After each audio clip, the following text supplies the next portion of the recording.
Alright, this is my video for Humans Need Not Apply. After watching the video, I kind of was hoping that it was a robot or some type of technology that could actually make this video for me, which there probably is. So after going through the entire video and trying to come up with my 4, 3, 2, 1 points, I've kind of made my list, I guess you could say, on kind of what I start with, what I agree with, and I'm split down 2 and 2, so I agree with 2 things and I disagree with 2 things. Something I'd say that I would definitely agree with, I think that automation and robotics, can prove to be very effective and very efficient, for technology and innovation for human beings.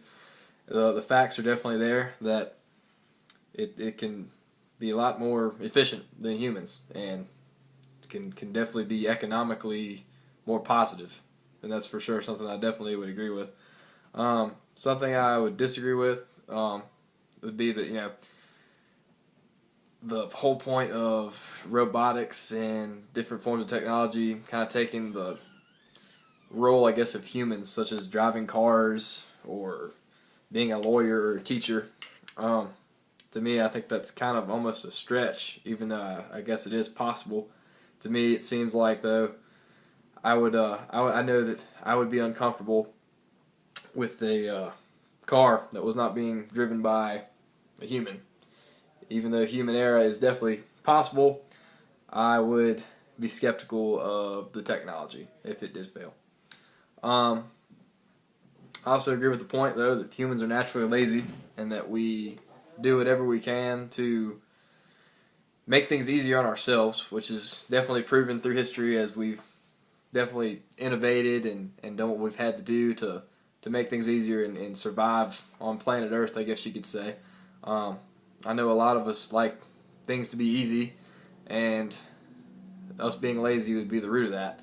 And I think that there's positives and negatives that come out of technology and being that lazy, trying to make things easy. And I guess you could look through things in the past where it's failed and where it's succeeded. Last thing I'd probably say for my 4, though, I disagree. That the innovation is for the overall well-being of society. I think that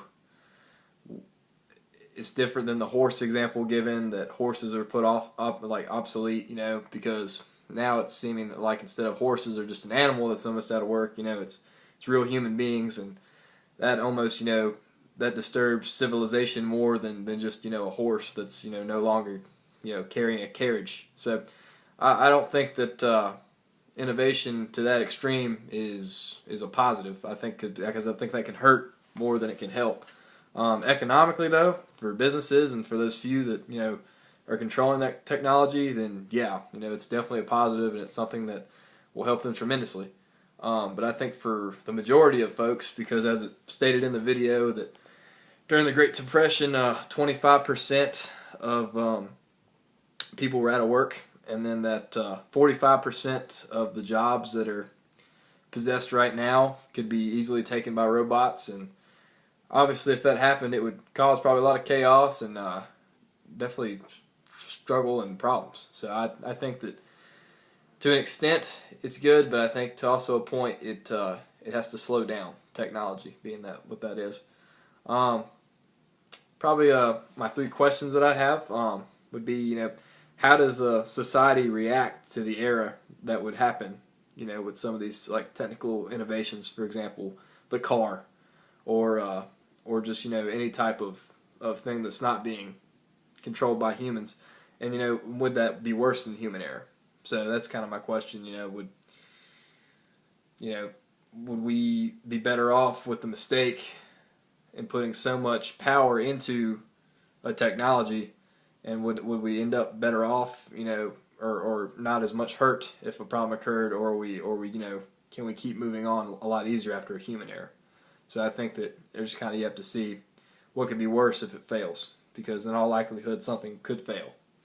My next question would probably be, can there be a balance between technological advancement and traditional human labor?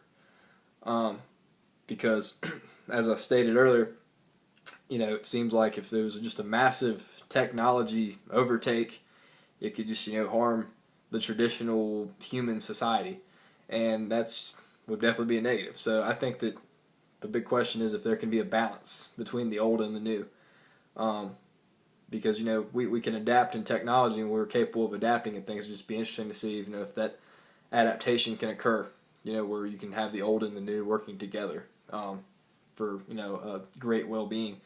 Again, my last question would probably be, can the average person do anything to help their situation, since it seems inevitable that this is going to occur?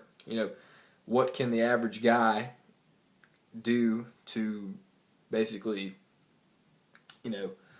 make sure that they're okay after this transition occurs, or if there is anything, or if there's really no hope at all.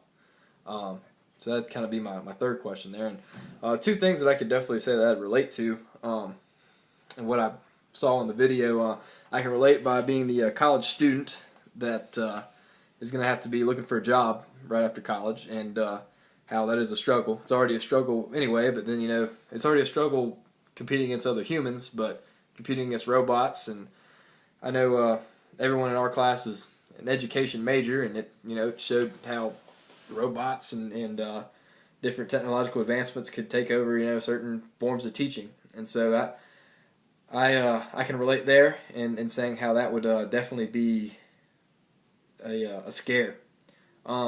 Second thing I can kind of relate to is kind of early in the video where it was talking about agriculture, and I guess what I could say is what I've seen through my family, who traditionally a lot of them were in agriculture and whatnot, and how the transitions that have already occurred have kind of maybe hurt them a little bit, and or just changed their situation. Can hurt and help. So I've firsthand seen where innovation can definitely affect agriculture and people's lives already, and definitely I know that my members of my family, they've adapted, and they've moved on. And I guess that's the big question of the entire point of the whole video, was whether or not this moving on and transition can occur. So that's basically all I have for my 4, 3, 2, 1, and hopefully this video was fantastic. So signing off.